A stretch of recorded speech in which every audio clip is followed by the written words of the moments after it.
Madame, monsieur, bonjour et bienvenue sur Emi TV, la web télévision qui vous parle de Villemomble. Aujourd'hui, c'est la 12e semaine pour les émissions de Emi TV. Ce soir au programme, nous allons aborder la fête du club de foot qui s'est passée la semaine dernière, puis la fête du centre social Alain Mimoun, ensuite l'épisode 3 de la saga du centre Marcel Henrat, et ensuite une vieille série des années 70-80 qui refait surface. Message particulier pour Mario. Mario, désolé pour les questions. Cette semaine, l'actualité a été un peu dense, mais promis, j'en aborderai 2 la semaine prochaine. Avant de commencer, je voudrais vous parler de la marche blanche qui était organisée ce matin à Gagny en mémoire de Fadila, tombée sous les coups de hache barbares d'un ex-mari. Cela en pleine rue, devant la gare du Chesnay. Fadila est morte et sa nièce est gravement blessée. On n'ose plus compter le nombre de féminicides encore cette année. Ce matin, c'était un temps de recueillement, mais je ne voudrais pas qu'on se contente d'un défilé à chaque nouvelle victime. À Villemomble, Elisabeth Pochon, comme députée, a financé avec sa réserve parlementaire des structures d'accueil des femmes dans les environs, et avec Delphine Zouguebi comme conseillère municipale, elles ont tous les deux tenté de mobiliser Patrice Calmejane et Jean-Michel Bluteau pour mettre en place des dispositifs de mise à l'abri des femmes. Mais en vain. En tant que maire, il ne suffit pas de mettre son écharpe et de marcher la mine compassée dans un cortège de deuil. Il ne suffit pas, même si c'est mieux que rien, de financer en partie une conseillère dédiée au commissariat. Il faut agir vraiment avec volonté, agir avec détermination. Moi, en tant que maire, j'agirai. La semaine dernière avait lieu la fête du foot. J'ai trouvé un adversaire bien meilleur que moi au foot. Il n'a pas eu de mal. J'ai longtemps joué au basket et été arbitre national.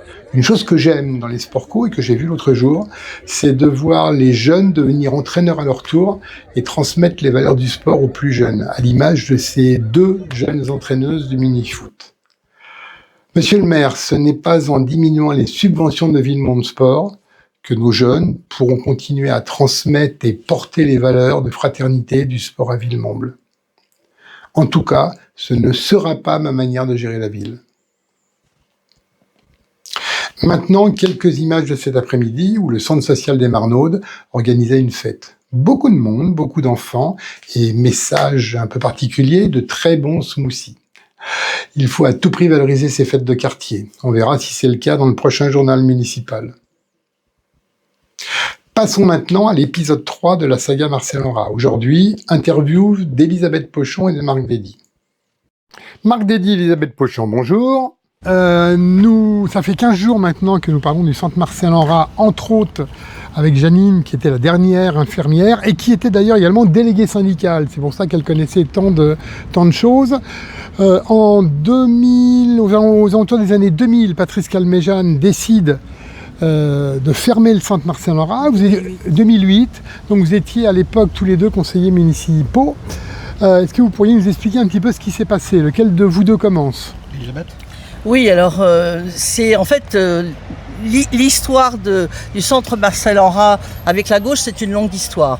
Parce que bien entendu, nous avons toujours été, très interpellés par le fait de conserver à Villemomble une offre de santé pour les personnes qui ne pouvaient pas avancer le prix des consultations.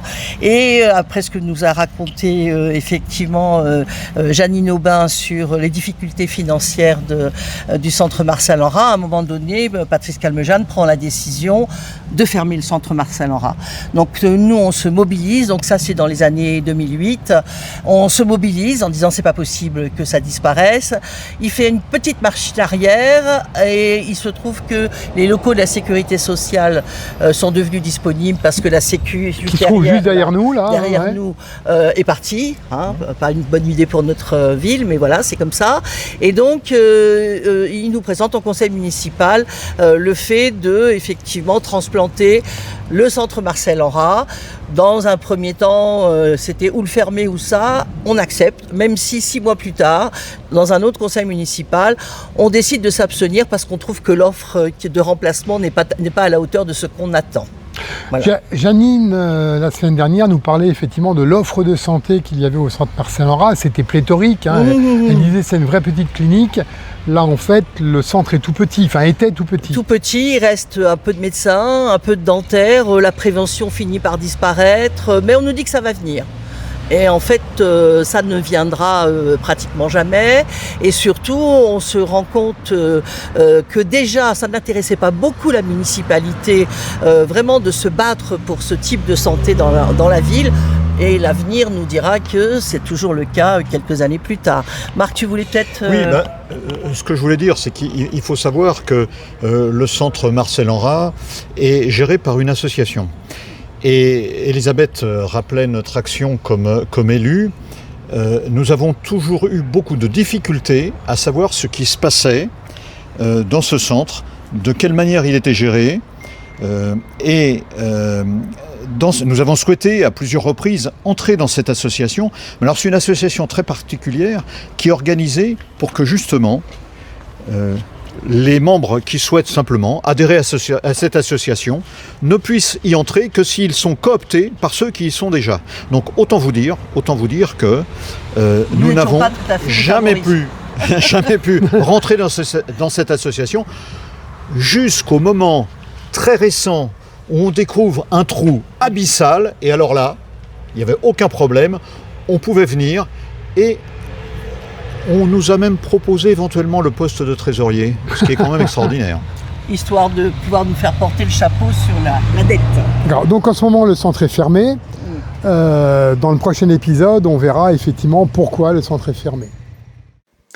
Incroyable, chaque année, des dotations publiques municipales énormes étaient attribuées à une association opaque où il faut être coopté pour adhérer. Vous comprendrez la semaine prochaine, dans l'épisode 4, ce que sont devenus ces centaines de milliers d'euros et qui en sont les responsables et surtout qui fait semblant de ne pas savoir que ce centre était en difficulté. Allez, maintenant pour terminer, reconnaissez-vous cette musique ?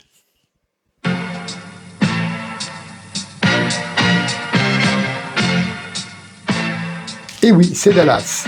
Nous pensions que cette série des années 70 était définitivement finie depuis longtemps. Eh bien non, elle ressuscite à Villemomble. Vous avez reçu l'affiche du film cette semaine dans les boîtes aux lettres. Attention, c'est du lourd. À sa tête, J.R. Calmejane. Alors on vous laisse le plaisir de faire le casting et d'essayer de voir qui, comme dans la série, fait les coups bas, les complots, les traîtrises, les doubles, voire ici triple retournements de veste, les arrangements, les mains dans le pot de miel, et j'en passe. Bref, une série avec un casting qui va nous faire rêver. Voilà, c'est terminé pour ce soir. À la semaine prochaine, et d'ici là, portez-vous bien.